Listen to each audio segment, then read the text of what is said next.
想象下，一晚花費幾萬蚊，只係為咗喺熒幕面前睇一班後生女着住暴露嘅衫、扭腰抖胸，甚至睇住啲成年人着住校服扮中學生，發出曖昧嘅聲音。呢個價值超過150億人民幣嘅黑暗產業，正正面臨緊一場史無前例嘅大風暴。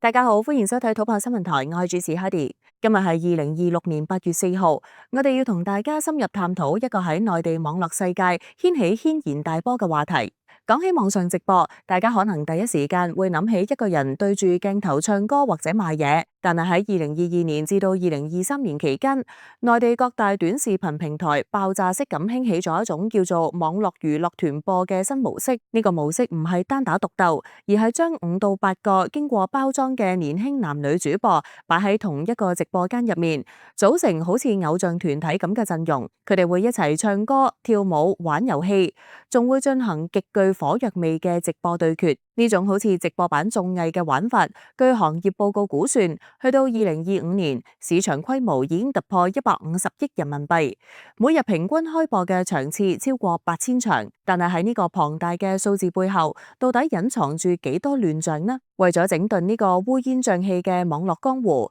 中央網信辦喺2026年7月3日正式發布咗一份關於開展清朗網絡娛樂團播亂象整治專項行動嘅通知，宣布喺全國範圍內展開為期2個月嘅專項整治行動。官方嘅措辭非常嚴厲，明言要依法嚴懲一批落實不力、情節惡劣嘅網站平台、多頻道網絡機構，即係我哋平時講嘅經紀公司，仲有各個團播帳號，並且會向社會公開曝光。呢份通知列出咗6大整治重點，可以話係劍指團播生態嘅每一個陰暗角落。第一係打擊帳號註冊違規，例如買賣帳號同假冒身份。第二係整治違規嘅直播對決，嚴打嗰啲透過惡俗懲罰、煽動對立嚟誘導觀眾課金打賞嘅行為。第三，針對各種以遊戲或者口播話術設計嘅打賞陷阱。第四，核心指向暴露衣著、性暗示動作等俗稱軟色情嘅低俗不良場景。第五，嚴打侵害未成年人權益嘅行為，包括未成年人參與直播或者成年主播模仿未成年人形象去博取打賞。第六就係將責任矛頭指向主播背後嘅經紀公司，整治機構管理失範嘅問題。行動開始咗啱啱好1個月，去到尋日，即係2026年8月3日，中央網信辦透過新華社同各大媒體正式通報咗階段性嘅成果。通報指出，當局已經指導督促網站平台依法依約處置咗超過1840個違規嘅網絡團播帳號。呢份通報詳細列舉咗幾類典型嘅違規案例，簡直就好似一份網絡罪行錄咁。我哋先嚟睇下軟色情同低俗表演呢一忽。通報點名咗多個團播帳號，例如神威空間、紅黃綠的綠、周宇、CT 摘星流、LZ 天上人間001、金麥姊妹花招人，仲有 GJ 江思月等等。呢啲帳號嘅成員依住暴露，頻繁咁展示抖胸、挺胯、扭臀呢啲帶有強烈性暗示嘅動作，有啲甚至刻意採用昏暗朦朧嘅燈光，模擬酒吧或者夜店嘅場景，營造出一種曖昧嘅軟色情氛圍嚟吸引眼球同埋打賞。針對呢啲帳號，平台已經對佢哋處以禁言或者限期封禁直播權限嘅處罰。跟住落嚟就係侵害同利用未成年人嘅嚴重問題。通報提到，一個叫做生活磨平了蛋的妙趣角嘅帳號，被發現直接有未成年人參與團播，結果呢個帳號被直接關閉，佢所屬嘅經紀公司亦都被平台清退，實施連坐處罰。另外，好似澤宇、如希200呢啲帳號，就由成年主播模仿未成年人嘅語氣，特登着上校服扮演學生，用呢種方式誘導觀眾打賞。呢啲帳號亦都被限期封禁直播權限。仲有一種非常惡劣嘅情況，就係惡俗嘅直播對決同誘導打賞。部分帳號喺所謂嘅決鬥入面，為咗刺激觀眾俾錢，會操控輸咗嘅成員接受帶有人身侮辱性質嘅懲罰，例如互相抽打腳底板、擊打臀部、互相電擊，甚至發出不雅嘅聲音，逼到啲粉絲要出錢救場。有啲帳號嘅直播內容根本完全冇實質意義，淨係不停大嗌幫我組一組，就差最後一點，靠住密集嘅話術煽動粉絲狂測禮物。另外，亦有帳號例如 DORX0230、VG508、請叫我楊粒行等，會利用所謂解鎖福利等暗語，刺激用戶轉帳送禮，甚至引導粉絲進行線下接觸。視乎情節嘅嚴重性，呢啲帳號分別被處以限期、封禁直播權限、限流、禁言，甚至永久封禁直播權限。講到呢度，大家可能會問，點解啲觀眾會咁瘋狂咁跌錢落去呢個無底深淵呢？其實背後有一套好深嘅心理學同運作機制。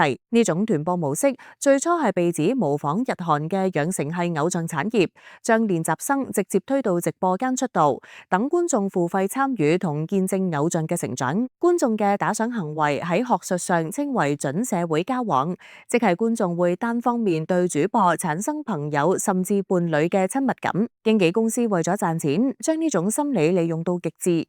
佢哋會用所謂寫作業或者養大哥嘅話術去進行情感詐騙。當觀眾打賞到一定金額，就可以加主播嘅通訊軟件賬號，然後運營團隊就會喺背後教主播點樣每日群發關心訊息、曖昧語音，配合啲孤獨脆弱嘅文案，令打賞者覺得自己係特別嘅。有啲詐騙團伙甚至會拉受害人入一個所謂嘅親友群，入面全部都係假親友，大家一齊施加情感壓力，逼個受害人充值刷禮物。為咗刺激二次傳播，團播文化仲衍生出一啲標誌性嘅舞蹈，例如上車舞同掃腿舞。當觀眾打賞特定禮物之後，主播們就會集體跳起制式舞蹈，大叫口號，象徵接老闆上車，將打賞行為完全儀式化。有報道指出，觀眾花13000蚊送嘅虛擬禮物，對主播或者平台安排嘅假觀眾嚟講，成本可能只係幾毫子到幾蚊。利用嚴重嘅資訊不對稱去刺激更多人跟風盲目打賞。面對網信辦今次雷厲風行嘅行動，網上同社會各界都有好多唔同嘅聲音同批評角度。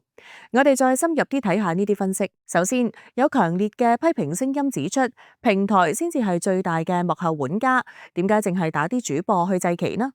處置1840個賬號，看似好有決心，但根本係捉錯用神。真正滋生亂象嘅溫床係各個大型短視頻同直播平台本身，係平台設計出直播對決、打賞榜單、禮物特效呢啲極具煽動性同攀比性嘅功能，將人性嘅虛榮、寂寞同好勝心變成一盤數以億計嘅大生意。平台作為規則制定者同最大得益者，抽成比例高達50%。出事嘅時候就將責任推卸俾前台嘅主播同經紀公司。呢種做法等同斬樹葉唔斬樹根，治標不治本。官方嘅通報都承認，要整治違規對決同不當玩法誘導打賞。呢啲所謂嘅玩法本身就係平台提供嘅核心功能。雖然中央網信辦嘅文件都有提過要壓實平台責任，優化功能玩法設計，證明當局都知問題根源喺邊。如果我哋參考歐洲嘅情況，歐盟嘅數碼服務法就直接對大型平台施加嚴格義務，要求佢哋從設計層面去評估同減輕系統性風險，而唔係等出咗事，搞出大頭佛先至嚟刪賬號。有人可能會幫平台講好話，話平台都好無辜，幾百萬個主播點管得晒？而且平台平時都有封鎖違規賬號，但反駁嘅觀點認為管唔晒絕對唔係借口。既然你設計得出呢套玩法去賺大錢，你就要有能力承擔相應嘅監管成本。好多時平台封鎖賬號都係喺輿論壓力或者官方出手之後先至做，屬於被動式執法。如果平台真係有心管，點解唔一早取消對決榜單，限制單日打賞上限，或者直接禁止帶有侮辱性嘅懲罰玩法？講到底都係商業利益凌駕咗社會責任。事實上，大型平台喺應對系統性風險方面亦都存在脆弱性。例如2025年12月，一個大型短視頻平台就發生過大規模涉黃直播事件，黑灰產團伙利用平台底層漏洞，短時間內控制大約17000個僵屍帳號同時開播色情暴力內容，搞到平台審核系統癱瘓，被迫緊急下線全部直播功能。呢個案例就清楚反映咗平台喺預防機制上嘅不足。第二個批評角度係質疑當局用保護未成年人做擋箭牌，實質上係用行政手段推行保守嘅道德觀。今次整治重點打擊軟色情，但究竟咩叫軟色情呢？抖胸、挺胯到底係性暗示定係普通嘅舞蹈動作？燈光昏暗係營造氣氛定係傷風敗俗？呢啲標準極之模糊，定義權完全掌握喺政府行政部門手中，以保護未成年人呢個政治正確嘅名義，將一套含糊而且保守嘅道德標準強加於整個網絡文化產業。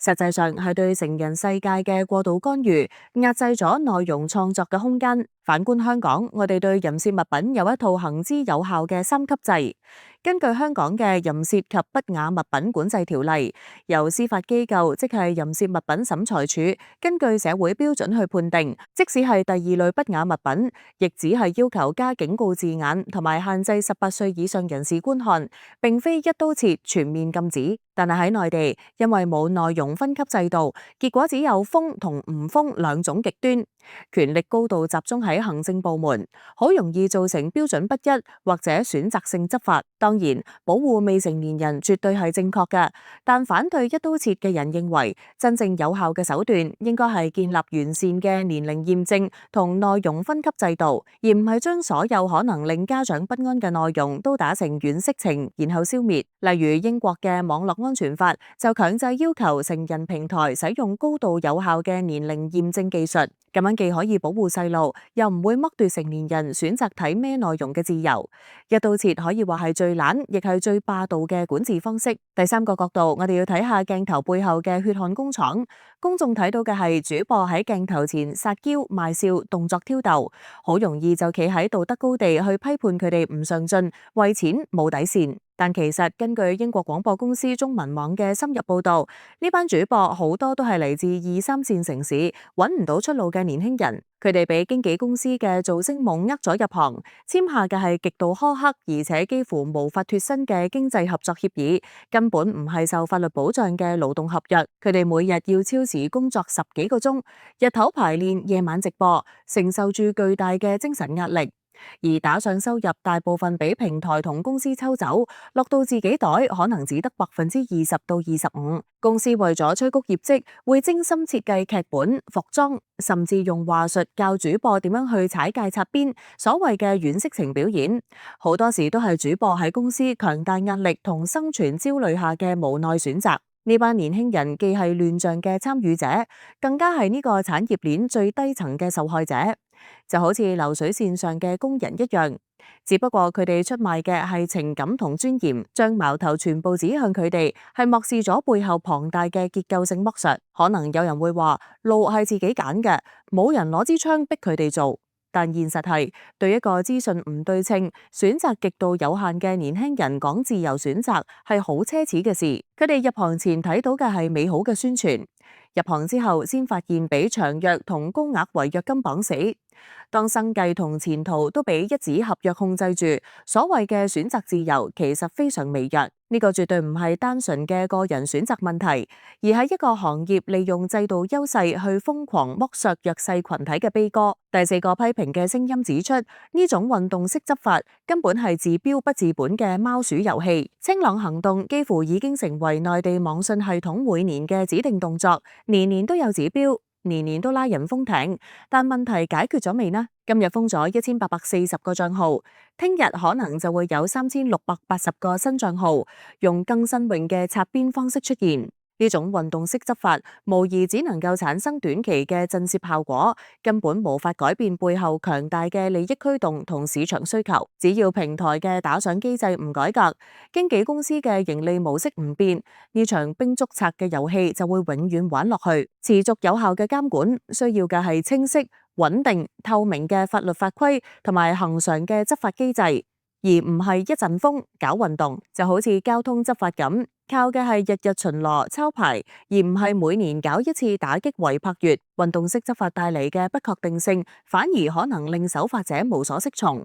投機者就繼續揾窿罅鑽。呢件事對香港又有咩影響呢？其實絕對息息相關。首先係文化價值觀嘅滲透，大量香港年輕人都係內地短視頻平台嘅活躍用戶。內地直播文化入面強調嘅打賞定地位、物質至上以及擦邊球式嘅審美觀，正潛移默化咁影響緊本地年輕一代嘅價值觀同社交模式。其次，面對內地龐大嘅市場，越嚟越多香港網紅同藝人選擇北上掘金，開設直播帳號，參與帶貨或者娛樂直播。佢哋喺享受流量紅利嘅同時，亦都必須要去適應內地嘅審查標準同潛規則玩法。呢個情況可能會導致內容同質化，甚至將部分具爭議性嘅直播文化帶翻嚟香港。我哋亦可以對比一下兩地嘅監管模式，內地採取行政主導、運動式整治嘅高壓模式，同香港投訴主導、司法裁決嘅模式形成鮮明對比。香港現行法例對網絡內容都有嚴格規管，例如頭先提過嘅淫褻及不雅物品管制條例，如果發布第三類，即係淫褻物品，最高可以被罰款100萬同埋監禁3年。喺2023年，就有一名女子因為喺個人社交賬戶發布過百條喺公眾地方裸露嘅短片，被警方拘捕。另外，如果主播以虛構身世等欺騙手段誘使觀眾打賞，亦可能觸犯盜竊罪條例入面嘅欺詐罪，最高可以監禁14年。通常仲會連埋刑事罪行條例入面嘅有犯罪或不誠實意圖而取用電腦罪一齊起訴。如果內容涉及兒童色情，根據防止兒童色情物品條例，最高更加可以被罰款200萬同監禁8年。近年內地輿論對香港嘅影響力與日俱增，港府對內地網民意見嘅高度重視，已經引起部分香港人厚此薄彼嘅不滿。內地對直播亂象嘅整治以及其背後嘅道德標準，會唔會透過某種方式影響香港對網絡內容嘅管理尺度？呢個絕對係值得香港人密切關注嘅小紅書治港焦慮。對於今次網信辦嘅大規模封號行動，網上亦都有好多唔同嘅意見。有網民認為當局做得好，早應該大力整頓，覺得呢啲直播帶壞細路，令到社會風氣變得烏煙瘴氣。亦有網民一針見血咁指出，封鎖主播根本冇用。一日平台仲可以抽50%佣金，呢啲亂象就一日都唔會消失，平台先至係真正嘅吸血鬼。仲有網民感嘆，好多主播都係窮苦出身，為咗開工先被逼出賣色相，覺得佢哋其實都好無奈同無助。總括而言，中央網信辦今次處置超過1840個違規團播帳號，雖然短時間內可以震懾網絡亂象，打擊軟色情同誘導打賞嘅歪風，但係如果唔從平台機制、從業員、勞工保障，以至完善分級制度等根源問題在手，呢場風暴過後，恐怕春風吹又生。講到最後，留個問題俾大家思考下，你覺得政府應該強硬介入取締呢啲擦邊直播，定係應該強制平台設立嚴格嘅年齡認證，將選擇權交翻俾成年人自己呢？歡迎喺下面留言分享你嘅睇法。如果中意今集嘅內容，記得俾個讚，訂閱我哋土炮新聞台，同埋得埋隔離個鐘仔，咁就唔會錯過我哋最新嘅深度報道啦。我係 Heidi，我哋下集再見。